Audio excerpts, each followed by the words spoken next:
We'll start in 1 minute. So as we are waiting, if you all want to say hello and where you're coming in from today. I'm in Erie, Pennsylvania, which is where I was born and raised, but I live in Austin, Texas. So I'm bringing some Rust Belt realness to the call today, which is a thing, Ryan. I'm obsessed with Rust Belt realness. The Rust Belt realness. For sure.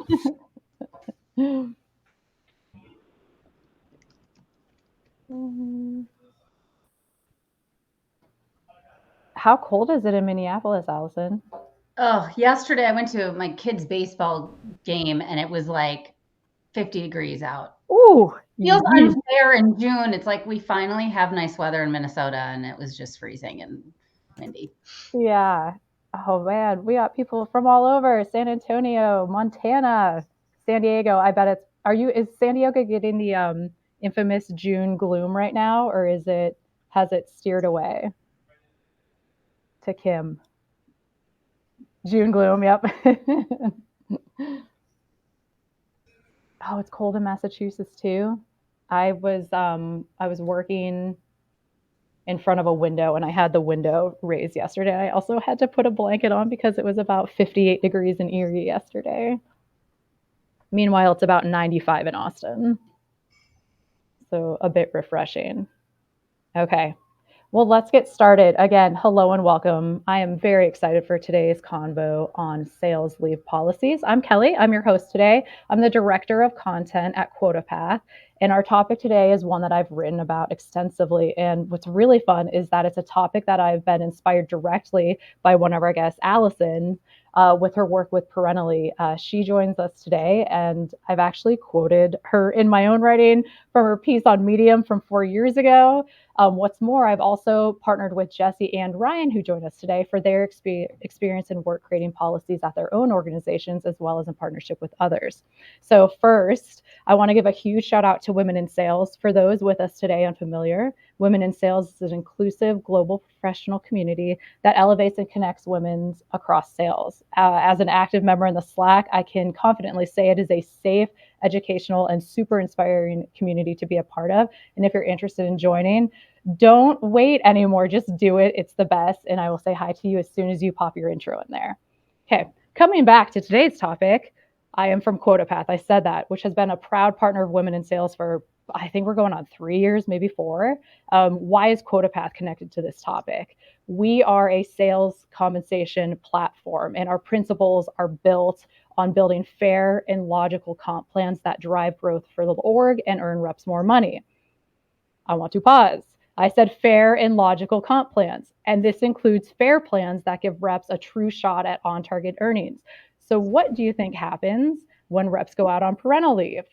Are they earning any incentive pay while they're out with their new baby, like a percentage or an average? Is anyone keeping their pipeline warm so it's not empty upon their return? Are they coming back to a full quota while staring up at their team's leaderboard from the very bottom? Unfortunately, we found the answers are oftentimes no. And that is why we are talking today with Ryan, Jessi, and Allison, so that eventually every org will say yes to every single one of those questions. So thank you everyone for joining me on that short narrative. Are we ready? Let's kick things off. I would love for each of our panelists to please let us know who you are, what company you represent, and take a moment to walk us through your own leave experiences. What was fair and what would you have improved on? Jessi, since you are in my top left corner, I'd love to kick it over to you first. Yeah, sounds good. Thanks, Kelly. So I'll start with where I work. So I work for Tilt.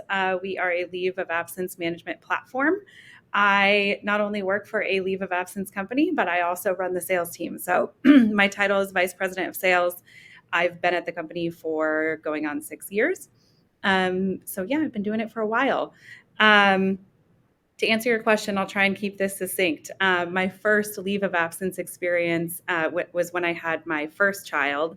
That's my daughter. She's 6 now. And actually, my bad experience was what led me to find Tilt. So it actually like kind of a blessing in disguise in a way. But I will say the biggest disappointment for me and where I think my leave went wrong is the policy at my company was that you had short-term disability, which is very common for the first 6 weeks or 8 weeks, depending on the type of birth you have, and it was 60% of your pay. Well, I didn't realize until I was on leave that it was 60% of my base pay. So for me, it was 60% of 50% of what I usually take home. And then on top of that, I ended up having an emergency C-section, which is like a whole other story and very traumatic. But so then instead of getting more pay, it was just another 2 weeks added of 60% of 50% of my pay. So it was 8 weeks total. And then I kicked into 4 weeks of full pay from the company, but still just my base. So then for the 4 weeks, I'm just getting 50% of what my usual take home is. Mm-hmm. So like the lesson for me, and we'll talk about this more later, but I didn't know to ask the questions about whether the policy was based on my full OTE or my base until I was in it. And then I'm like, It's too late. yeah. Yep. Oh, it was so horrible. And I think a lot of companies just don't realize, they don't think about how the company policy applies to people who have variable comp. So that was my story. It was horrible. Yeah. Yeah. And now you have turned it into a rose, though, and are helping companies do it the right way. So sorry for your experience, but kudos to you for helping others not have to experience that. All right, Allison, would love to hear about you. Yeah, I'm very excited to be talking about this topic. As you know, it's something that I feel very strongly about. I'm the founder and CEO of Parentally. We also support companies with the parental leave experience, but not from the logistical filing pay perspective, which is more where Tilt comes into play. We are focused on business continuity and career continuity, namely, how do you build a strong coverage plan? How do you re-onboard employees effectively after work? And so we have a career coaching program for the employee going on leave, and then manager training for the managers. So that's what we do. We sell entirely through businesses. So I'll caveat this by saying I'm not an expert on sales comp plans, but my specific parental leave experience, I had my first child when I was an enterprise sales manager, and I had a small team. So I was selling and managing. I had one person who was pregnant about 7 months when she joined my team. I was also pregnant at the same time. And so I navigated, as I became a mother, both managing someone going through this experience as a direct seller, as well as a manager myself. And it was just, I think Jessi's exactly right. I had no idea what to even ask about. And that is my biggest regret about that piece of my leave experience is I didn't even know what good looks like. I didn't know that there was room to have a better policy.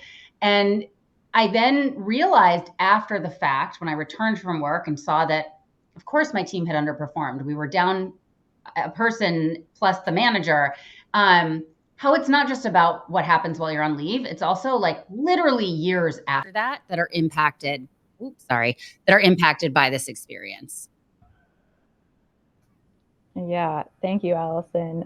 So it looks like your video kind of just I'm gonna fix it. One second. Yeah, we'll switch to Ryan. Ryan and I work very closely together. He is our VP of RevOps at Quota Path.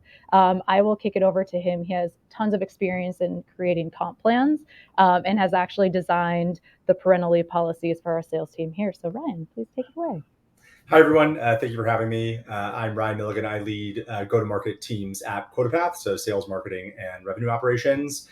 From a parental leave experience, my first parental leave was while I was in a RevOps function, so happy to talk about that and how that works supporting a sales team through a parental leave. And then I'm about to go on my second parental leave. Our second daughter is due in mid-July. So this is my first parental leave in a sales leadership capacity, so happy to talk through how we set up the process and the function and making sure the team has a lot of continued success while I'm on leave.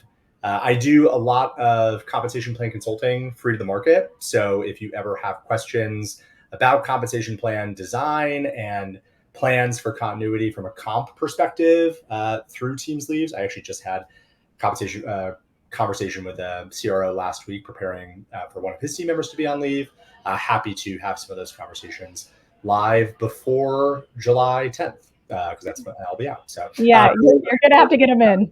Really looking forward to this conversation, and thank you all for having me. Yeah, and Ryan, we'll go to you first since you are so close to this. sales leader, first time going on leave. How are you preparing for this, your team and yourself? Yeah, I'll start with the team. I think for me as a leader, a lot of my prep is putting together all of the roles and responsibilities from a tactical perspective. I have a master kind of Google sheet myself of all the things that I do. I record looms of myself doing all of them, and then I give kind of assigned owners to those things. So running team meetings, running stand-ups, pipe reviews, all that sort of stuff. And I've kind of delegated that effectively to my team. I find Loom to be a really great recording mechanism for a lot of this stuff, as it's a tangible artifact that people can refer to. Yes, Jessi, it's definitely like another full-time job, as we're also like nesting at nights and the whole combo of things. But yes, I think that having a very clear with the team, here are the roles and responsibilities that I have. Here are the people that as reps you can turn to if you have questions. I have a great sales director in Samantha Manley, who the team is going to lean on pretty heavily while I'm on leave. And our CEO will step in as well as our RevOps team. For me personally, I think a lot of the conversation was around what the org should expect, and having a lot of candid conversations with my CEO about the structure of my leave plan. So, hey, this is the comp structure I have in place today. Here's a proposal for what I think would make sense. Here are some of the edge cases that I could perceive happening. What are the routes for that to be successful? And just making sure that we're, like any comp plan, testing the upper limits or the bounds of potential outcomes that could happen while on leave, to make sure we know both mutually what's going to happen, so that we don't run into situations that many team members, Jessi and Allison talked about previously, around, hey, I thought I was earning 50% of my, or 60% of my full OTE, not 60% of my base, and those sorts of things. So walking through those mechanics is really, really important. Yeah, I appreciate that, Ryan. And that's obviously from the leadership perspective, to kind of pivot and think of the reps out there, especially the women reps who are maybe thinking of starting to try for a family, or maybe unexpectedly are going to have a baby. What do you do to get something in place if your org just either has no policy or has one that just isn't great? What advice do you have? Jessi, I'll go to you first.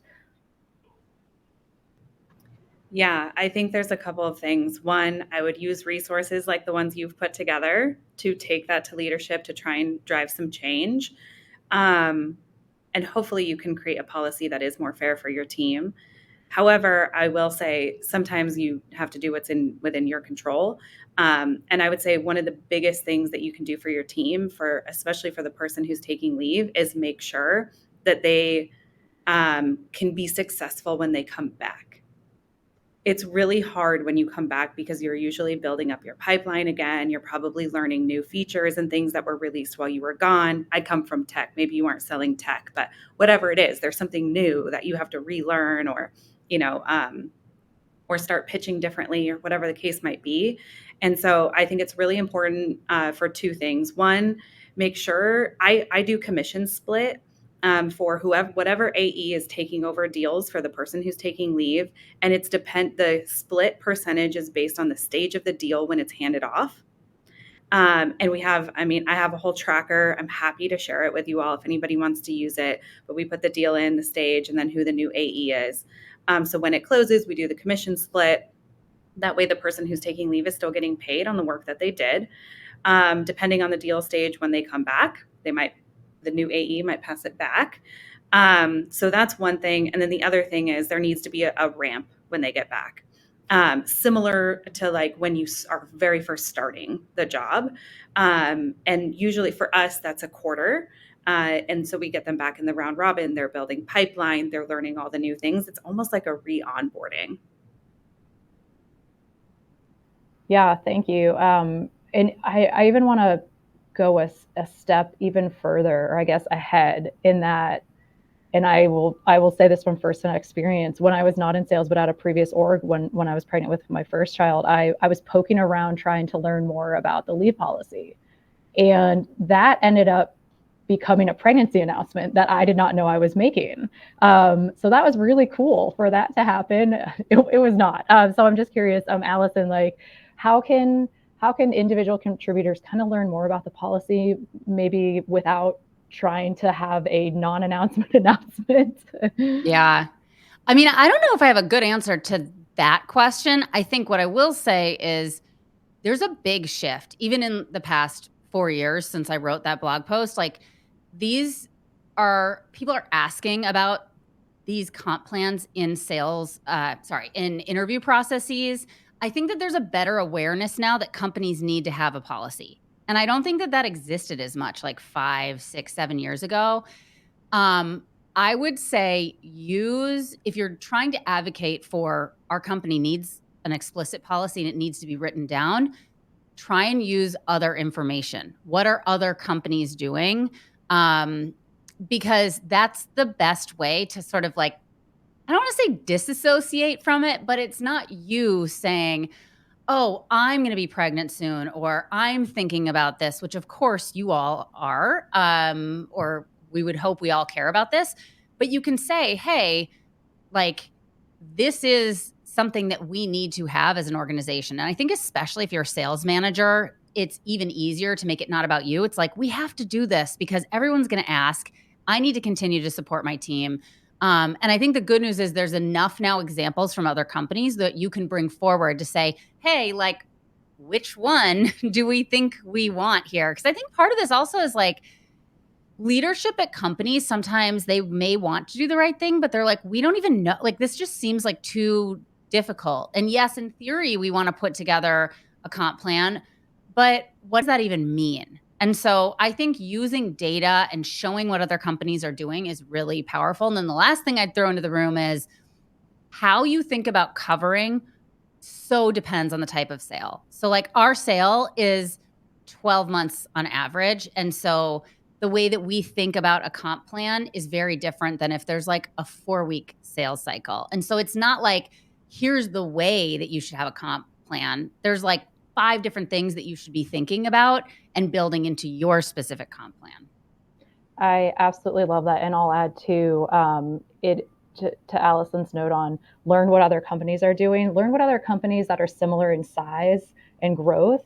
That'll be really helpful. You have communities like Women in Sales to drop your questions in there. You have Ryan, who has Comp Plan Consults. If you want to learn about organizations of similar sizes to you, like there are resources out there. You are going to have to do some work to find out, but know that exists. And that's a great point too. Times have changed. You should be able to ask that question without someone announcing your pregnancy for you. Or ask a friend to ask about it. That's the other thing, is especially if you have a friend who's a parent who maybe is done having kids, like they will care very deeply about this and fight for it, but they also aren't feeling like they're in a position of weakness because they're like, we're done having kids. Yep. That's what I found. That is a pro tip. Thank you. All right, moving forward to speak to more of the frameworks that Jessi started to get into about sales leave policies. So we're going to talk about ramp later, but for now, let's talk about compensation and pipeline management. Ryan, I'll start with you. What are some best practices when it comes to determining how are you going to cover incentive pay in a leave policy and follow up? We'll start with comp, then we'll get into pipeline management. So let's start there, Ryan. What do you think? Yeah, I was particularly pleased by how Jessi approached the problem, because it's a lot of what I advise in a lot of these conversations, which is you want to have a completely black and white, clear policy for what is going to happen to different pipeline based on stage, depth, what have you, and based on your time to close, to Allison's point. So if the way that I typically advise it is you have 2 types of pipeline. Usually when you are about to go on leave, it is pipeline you expect to close while you're on leave based on the depth of how far the conversation is. And then it's pipeline that you don't expect to close, but need to have continued nurtured in one way or another. And for an organization, pipeline that you expect to close while you're on leave, typically you want to give the bulk of the credit to the rep who had done the work to prepare the pipeline for being able to close. In good faith, I advise a lot of senior leaders, sales managers, directors, CROs, what have you, to step in and help support the closing of that handful of ops and give your rep full credit for the work that they did to prepare that op to close while they are on leave. And that can be, and then really for more upstage pipeline, it is a split policy, it is a clean handoff policy, it's whatever kind of policy you want, where the rep who is going on leave gets a very clear and determined amount of credit based on the depth that that pipeline had moved while or before they were going on leave. And that's documented, that's very clear. And you do a review with the rep probably 2 weeks before they're planning, like a month before they're planning, probably a month before they plan on going on leave. Here's your 30 open ops, here's the stage, here's the depth, and here's how we're going to treat every single op from a comp perspective while you're on leave, and here's what will happen when you come back. And then for the business, you can also navigate with the rep. We're probably going to pull you out of the round robin queue, 2 weeks before we expect you to go on leave, just from a continuity for you won't be able to get enough depth with a new buyer for that period. Separate, so that's on existing pipeline. So you want to have a really clear existing pipeline policy. And then secondarily, you want to have a very clear guaranteed variable component. So typically orgs will pay anywhere from a third to half of variable guaranteed while a seller is on leave. And that will pair with the commission the seller expects to receive on the deals they expect to close from their pipeline to get them as close to full OTE as possible based on the work they did prior to going on leave. So it's a mix of, it's kind of like it's a down ramping plan, right? Kind of like you ramp a new seller, it's a ramping plan in the inverse. So we'll talk more about ramp when the seller comes back in a minute, but it's a very clear, documented, and mutually agreed upon policy that both protects the cash needs of the business while protecting the relationship with the seller and preparing them to be successful when they return. Yeah, that's great. And just want to triple down on the documentation is absolutely necessary, and it should be visible with the entire company and accessible. Jessi, what else would you add to that? I know Ryan covered quite a bit there, but anything he didn't touch on? Yeah, I will mention one thing that I did recently that was new for us. My account manager took a leave of absence. She had her first. She actually just returned on Monday. So she was out for a full quarter, and I told my CEO, I was like, I think gone are the days that Jessi is everyone's backfill. We're too big now. I just have too much going on. Things will fall through the cracks, right? So we decided to try opening up a stretch assignment for anyone in the organization who wanted to apply. And so they were essentially her backfill. And we took away most of her duties, except you got to get contracts renewed, right? So we estimated it was maybe half a day to a full day a week. And then we would do commission split. And so we posted the job only internally, and I had 6 people apply, and I interviewed everyone, and I ended up hiring someone from my marketing team. That is awesome. Yeah, it was super unexpected. Yeah. He absolutely crushed it. And we have all on-time renewals so far this quarter, so I'm really excited about that. And he took care of everything while she was out. And it worked really well. So I don't know, something maybe to try with your organization that worked really well for us. I love that. That's very out of the box thinking. Is that something you just were like, let's try this? Or did you see another org do it? No, we just decided to try it because I didn't know who else was going to cover her book of business. And I just frankly couldn't. That's great. Allison, we do the same. Yeah, we do the same thing, but we actually hired someone specifically to be a floater. Cool. Because as you can imagine, parentally, we really attract people who are in that stage of life. And so we have a lot of parental leaves. The only other thing I would add to this, which we haven't mentioned yet, is I will consider double crediting. But it has to be a specific named deal. And so I usually do that in cases where I try to think about what is fair. If this is this person worked this account so hard, and it's still top of funnel, but they put in all this work, and now this other person needs to get it across the line. It's going to take quite a bit of time. Then oftentimes it is worth it from just a long-term investment perspective to say, I'm going to double credit this it also gives me a lot more, I don't know, like loyalty and like people don't expect that. And so every once in a while, if you see that something doesn't feel fair, it's okay to carve it out, but it needs to be, again, like written down and clear. And there should be a true north of like, why are you doing that? And so I love everything that we've said, but there are some situations where maybe somebody's been working a deal for 3 years and it's still, like something that may require some additional work, but you also want to give them credit for all the work they've done before. And I The think only you other can do thing, that. I think you can do that positively, Allison, for right? sure. Like, you know what I mean? Like, I totally agree with doing that positively. You just can't do that. As you're not saying that you would be like, you can't do that negatively, which is nice. You basically have like the baseline of what the reps should expect, and then that's a good Exactly. example where you can go above and beyond for retention for your reps. Absolutely. Yeah, and that's considered an exception. The only other thing to think about, which I actually see a lot, is oftentimes non-birth parents will game the system. So, sales reps are amazing at optimizing our comp plans. And so oftentimes what you will see is that when you write this comp plan, um, for example, if somebody knows they're going to have a huge deal hit and they would be better to be in seat when that deal hits than if they were out of seat, they can run the numbers and say, well, I'm only guaranteed this, and I'm going to have to split the credit. We will oftentimes see non-birth parents come back for like literally a week. So they are in seat when this deal closes, they get full credit, and then they go back out on leave, which does create cultural issues. Like not because oftentimes the birth parents aren't able to do that. They're on short-term disability and it's a lot more difficult for them, not to mention like they literally can't, break up their short-term disability leave to come back. So it sounds like an edge case, but I see it happen more often than you would expect. That's interesting. What advice do you have? I mean, can you avoid that? I mean, the way to avoid it, which again, you'd have to think about, is this in line with your goals and sort of your culture, is we do see a lot of companies say you can't split your leave, or you can split your leave, but it needs to be in chunks of like 4 weeks at a time. Mm. So you limit it so that people can't just come back for the 1 week when the deal is going to close. So that's one way to get around it. I don't know if there are other ways. I don't know if Jessi and Ryan, you've seen other things like that.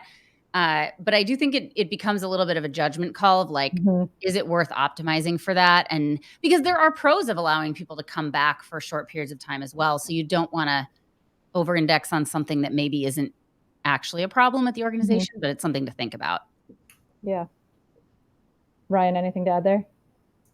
I mean, I think the split leave, like the clear split leave policy, is probably the best way to approach it. And I think as long as you and the employee should both, you as the leader and the employee should both be on the same page about when the splits are going to happen and how long they're going to happen for and why. A lot of families will use split leave to extend leave policies naturally so that until they have other paths to childcare, absolutely, which orgs can determine their plan to support.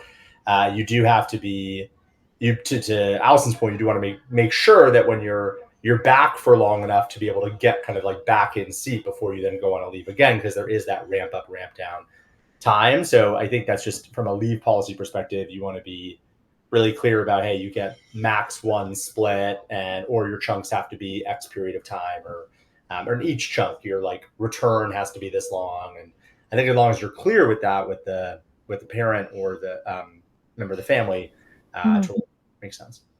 Yeah, for sure. All right, let's move along to pipeline management. And Jessi started to get into this. Jessi is no longer available for pipeline management of her team. Ryan, we'll start with you again.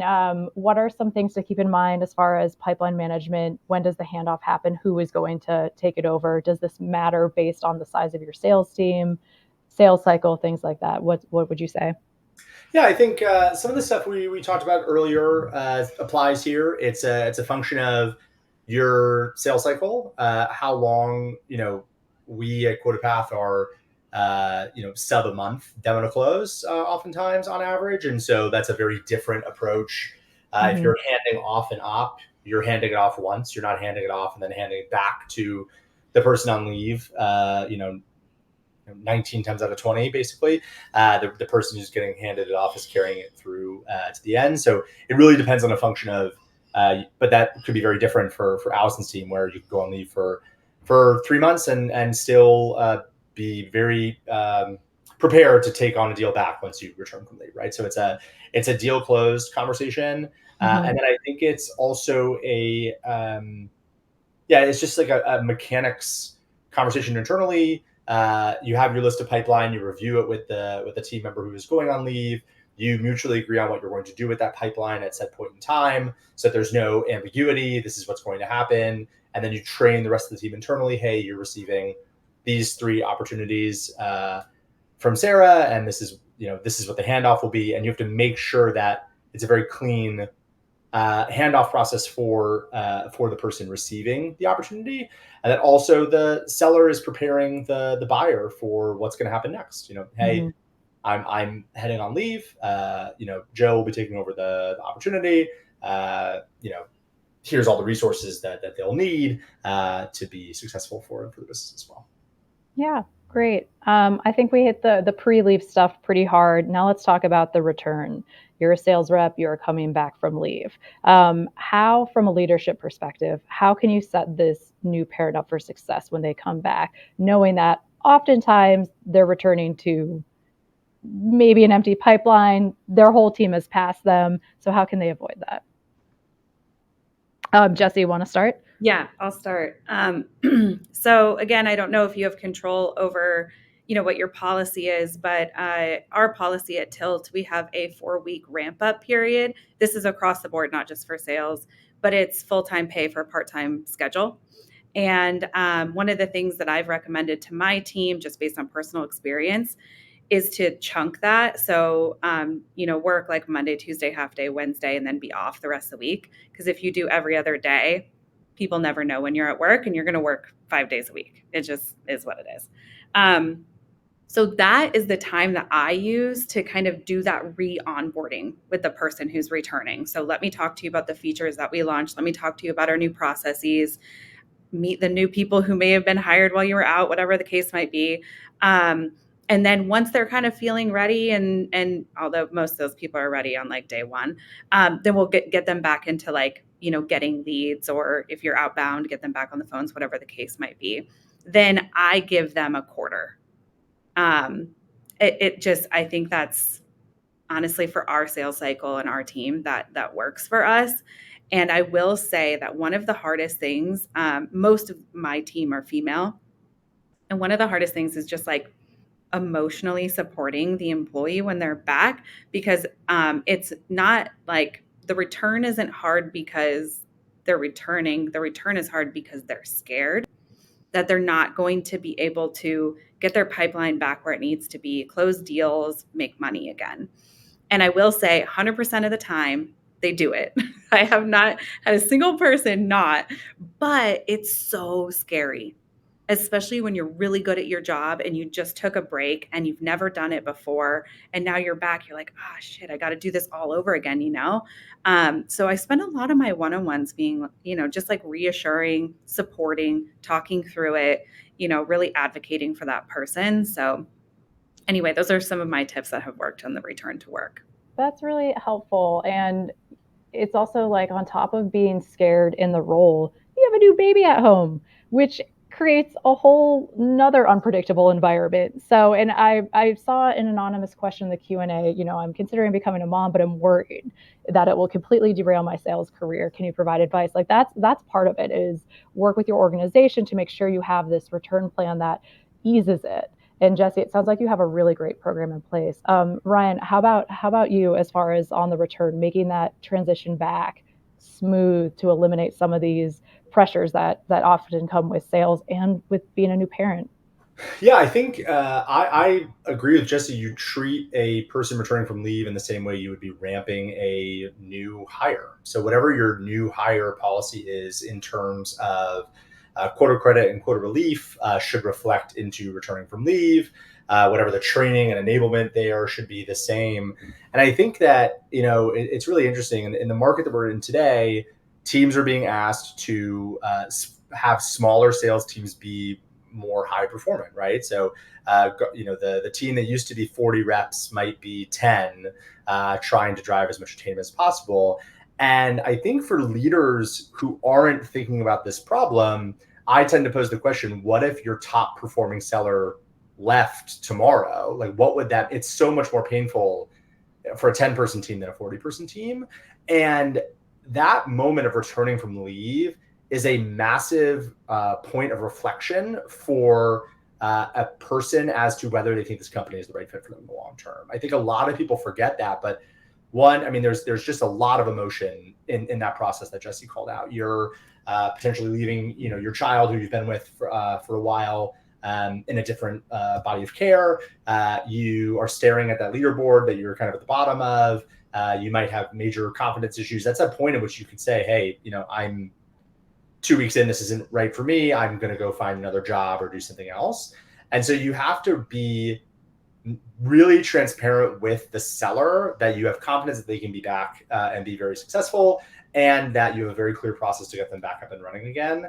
And I think for the people who don't spend a lot of time on this, if you want to be super pragmatic about it, it's a math equation, right? If you just stripped out, half of your top performing sellers who all decided to go, went on leave in the next like 3 or 4 years, what would that mean for and if you lost all of them because of a terrible leave policy, what would that mean for revenue, for performance, for board reporting? And so I think that's what a lot of leaders have to start thinking about is there's the emotional piece, absolutely, which is incredibly important, but also the mathematical piece of having a high functioning business again. Oh, sorry. Go ahead, Allison. No, I was just going to say this is really the sales manager's responsibility. And I would even take this perspective of like how we run our business is the return to work experience is the most important thing for any manager, regardless of if you're in sales or not. And so it's really important for the manager to take this experience seriously. And I would say like, I personally think the worst experience when you return to work in sales is feeling like you've got this stale pipeline and like nothing. It's like I have to start over. And so the way I've always thought about this at my last company and at Parentally is how do we pull up about a month before this person is going to come back to work and get things going, which sometimes sounds counterintuitive because you're like, oh no, you don't want to stress them out. They're going to come back. They need to ease into it. Well, they are going to be so stressed if they have nothing. And so there are actually really great ways to say, whether we're going to tee up different opportunities as the sales manager. Of course, this totally depends on the context and your sales cycle and whatnot. But like we had someone who just returned from leave and we had this process where we had our head of marketing who set a bunch of meetings and held a bunch of early stage meetings so that when she came back, we're like, here's some new stuff that we've barely gotten off the ground. And it wasn't a seller. It was another person within the organization. So there isn't this competition, but that's not necessarily the right solution for everyone, but I think every manager should be thinking, how do they return to work and get excited and feel like there's momentum and there's something for them here? Because otherwise they return and they're just like, is this the same job that I had before, but way worse because I have nothing going on right now? And even if I'm given a ramp, like ramp for what? Like it just doesn't feel good versus you get them really excited. Hey, I saved. And I loved Ryan's recommendation of like, if the manager steps in to do a few things for this person, it doesn't need to be like, here's an entire beautiful pipeline for you to come back to. But like, here are a few really exciting deals that I got started that I'm now going to give to you just as like a confidence builder, an excitement thing. I think that goes a really long way in getting people to like get their groove back a little bit. Well, and if you have a faster sales cycle, like we tend to, and you have like a mid-market or enterprise rep who's coming back, maybe give them a couple quick SMB wins to get their confidence back, like a couple, maybe these were like beneath them in the role, but hey, I'm going to throw you a couple really easy confidence builders. Because if you've been on leave for 3 or 6 months, you haven't closed a deal in 3 or 6 months. And that might've been the longest time you've gone without closing a deal in your entire career. So it's just kind of those like fundamental layup mechanics, just to make sure you're feeling like you kind of have your groove back. I love that there is kind of a shift in mindset happening on this call, and it's less of let's not have the sales rep be scared. Let's have the sales leader be scared that they're going to lose that sales rep for having a poor policy in place. Like let's think from that mindset versus someone being scared to come back or scared to have a child while being a sales professional. I mean, as a sales leader, you should be constantly like aware of why your top performers would leave your company at all times. Like that should kind of always keep you up at night a little bit. Not like, I mean, you're doing the work to support them, but it's the thing that I always think about. If 3 top performers all decided to leave tomorrow, what would I do? Panic. You Your marketer will be a sales rep. Awesome. All right. So we've talked about the compensation side, the pipeline side, ramping, quota alleviation. What other ongoing support should you be aware of with new parents that managers, leaders should be aware of? I, for one, was not planning for pumping schedules when I had my number one and realized I had to put calendar blocks on my schedules to be the dairy factory that I was. What are some other things to keep in mind? Allison, I'll start with you, please. So here's my shout out for women being a woman in sales. I actually think that this is one of the best jobs for mothers. Of course, I think it's good jobs for anyone, but specifically for mothers, because I truly feel that flexibility is so critical for me as a mother, as a really ambitious, high-performing person. And sales gives you flexibility. And so I think that I just want to like throw that out there, that there are a lot of different benefits and things that companies can offer you. But I think oftentimes sales gets a bad rap for women specifically, of like, because it is very disruptive when you go on parental leave. But if you can get through that, and if you can handle this really well, like the best thing for you is you return to work. And it's one of the only jobs where nobody cares how you get there. They just care that you get there. And so I personally think if I were giving advice to, a first-time mom who's about to come back to work, and she asks, like, what are the things that I should be thinking about? My number one piece of advice would be think about the way that you work, because you could probably work more efficiently and do even better. And that might even improve your results.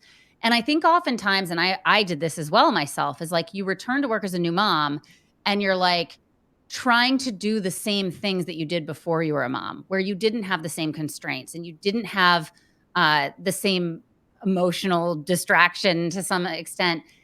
And thinking, and like you literally have to proactively work on teaching yourself a new way to work, but it will get better if you are focused on that. And so I think anything that can help you focus on new habits, more efficiency, what is going to give you to that end result better, faster, so that you also have that flexibility when things aren't going as planned at home, which is going to happen. And then I think also think about, this is a little bit more tactical, travel for work is something that I think people oftentimes don't think about and can be a little bit difficult to navigate those conversations. So I know I'm not really answering you, Kelly, of like what benefits, but these are sort of like the things I would be thinking about. My recommendation is always don't talk to your manager about this until you're back at work, because oftentimes people think, I won't want to travel because I'm breastfeeding, when I return to work. Well, you might miss out on a lot of great professional opportunities. You may also love to travel. I traveled extensively while I was breastfeeding, and it's super annoying from like the pumping perspective, but it was so fun to have a break and be by myself for like 2 nights. So you don't want to have that conversation until you know how you really feel, and you won't really know until you return to work. And so I think that they're just like interesting ways to approach the return to work experience as a new mom. Talk to other mothers in sales who are sort of like past that stage, hear what they say. A lot of it, I can't remember if this was Jessi or Ryan calling out the confidence piece. That's real. Like that's a problem. And oftentimes it's just in your head. And so just talking to people who've been there, done that can be super helpful. Oh, so everything you just said is so true. And I just want to add too, like, it's okay if you want to work. Like, it's okay as a new mom that you want to be out there and you want to work, and you shouldn't be like, wait, shouldn't I be like obsessed with my baby? Like, guess what? You can be obsessed with your baby and your job and still want to do a killer job at what you do professionally. So like, I remember kind of dealing with that postpartum on like, am I like working too much? It wasn't that I was working too much. It was, do I want to work too much right now? Like, hell yeah, I love working. And I love my kids. Both can coexist. Sweet. Anything else, Jessi or Ryan, on just like making that return easier for the parents outside of comp and all that fun stuff? So one of the things I talk about with my team when they return is like kind of two things with Allison was mentioning, like your schedule's different, right?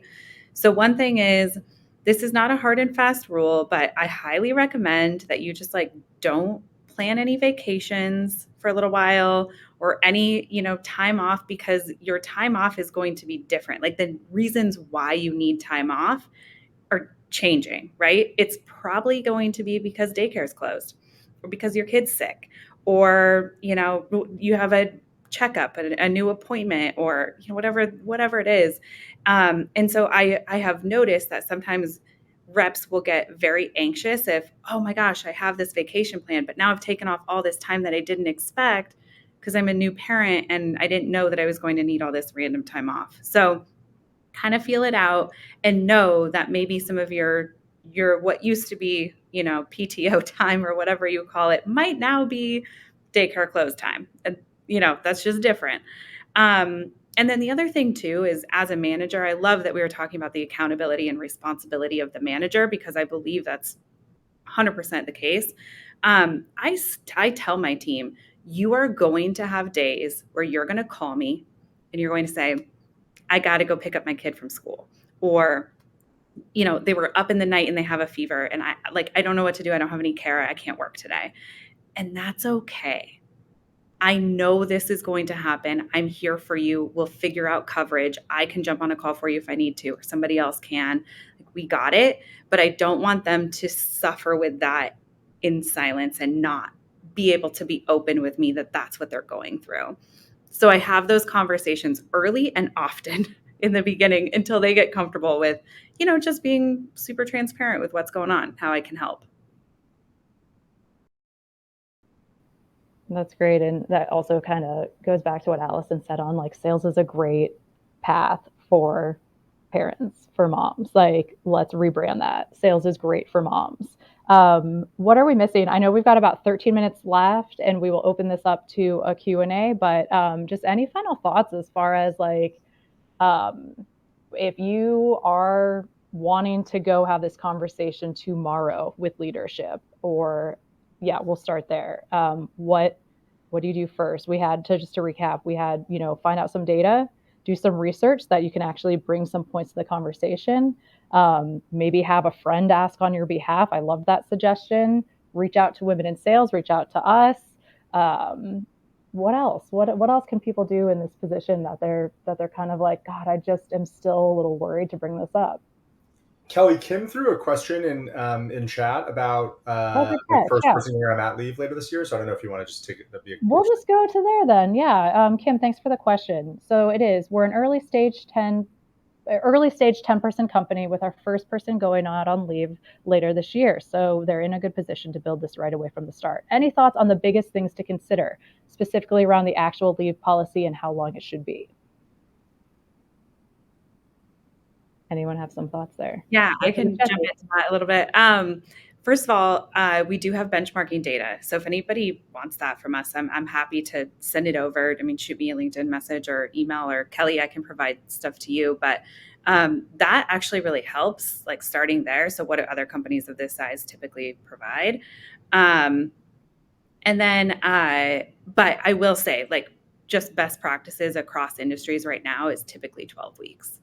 And typically what we see anyway, and Allison, I'm curious if you do too, but the birthing and the non-birthing are typically matching. So giving non-birthing parents as much time as well, which I think is like a newer trend.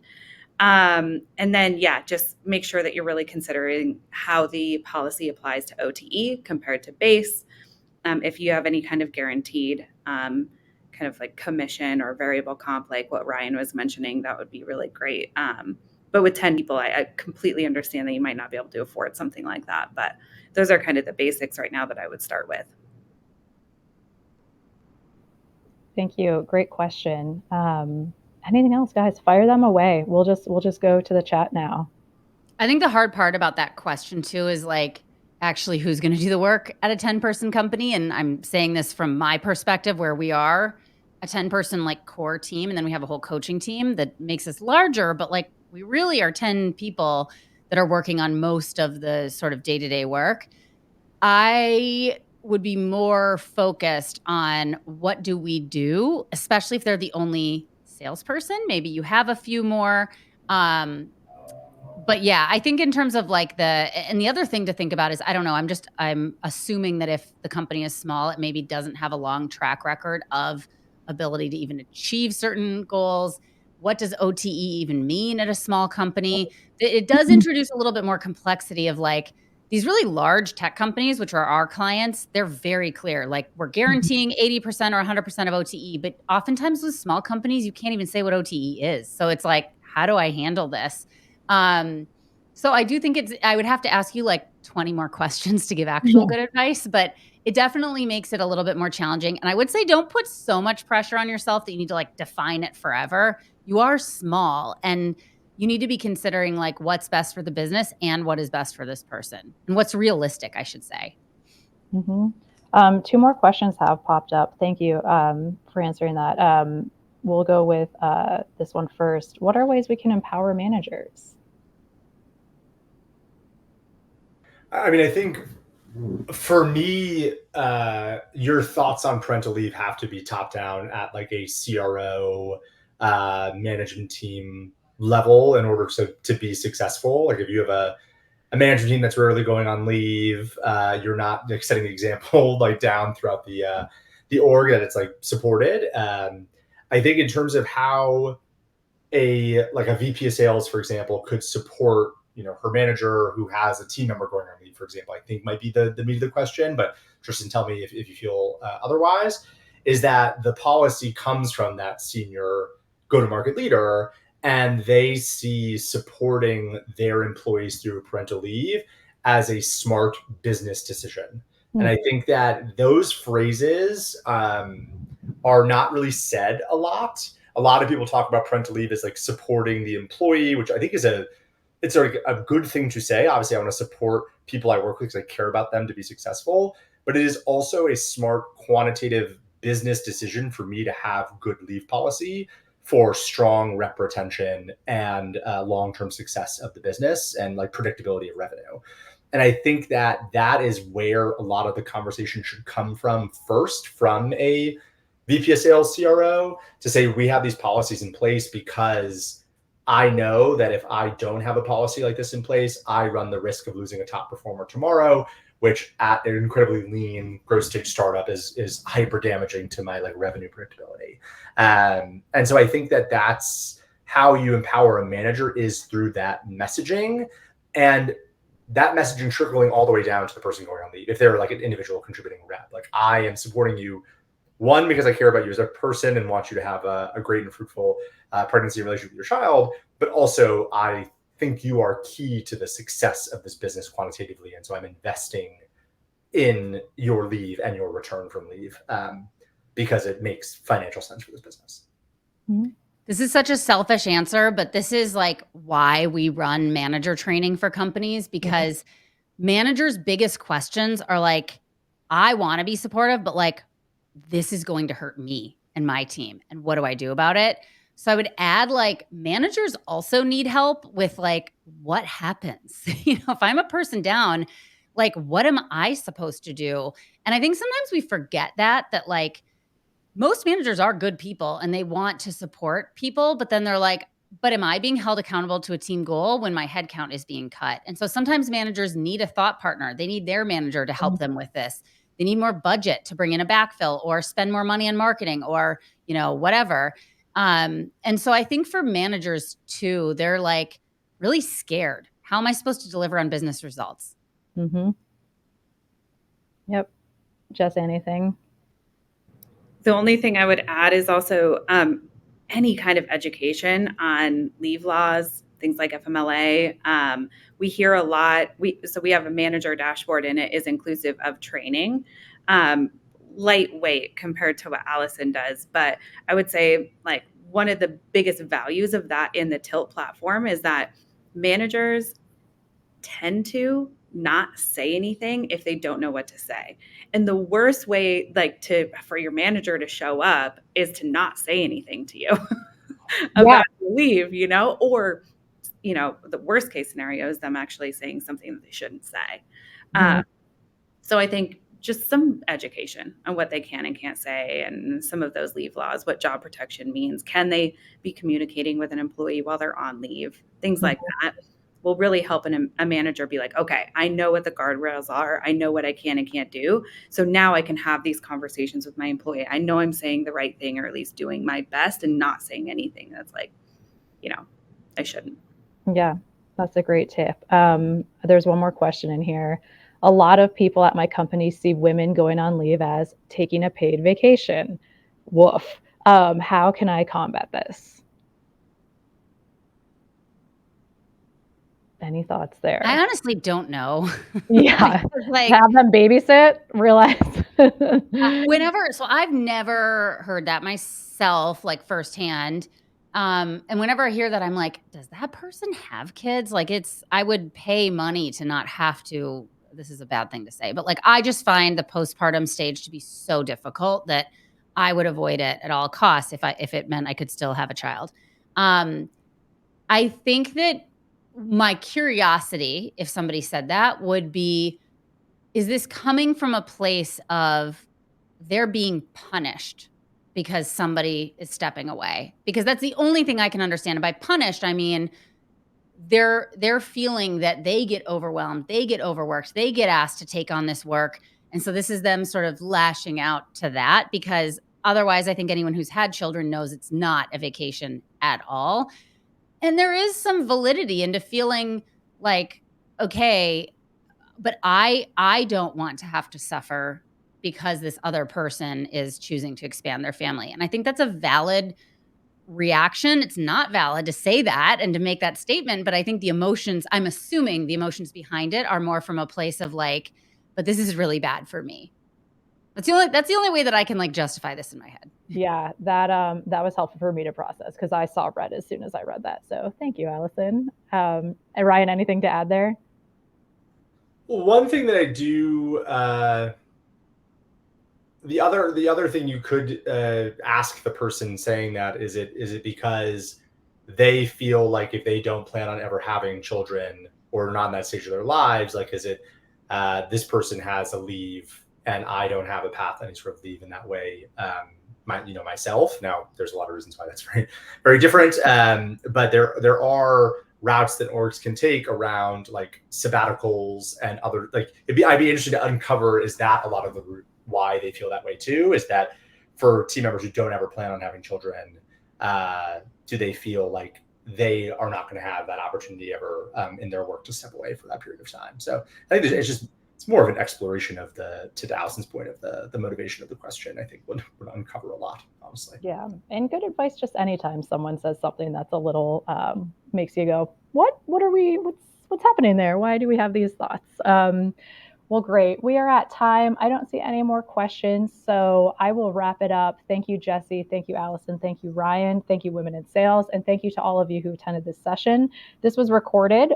It will be available to watch for those who weren't able to make it, or those who want to rewatch it. I will also be using this to create a follow-up email and blog to highlight some of the key takeaways from this. So stand by for that. And yeah, thank you to everyone. Round of applause to our panelists. And have a great rest of your week. Happy June. Bye, Thank you. Thanks, team.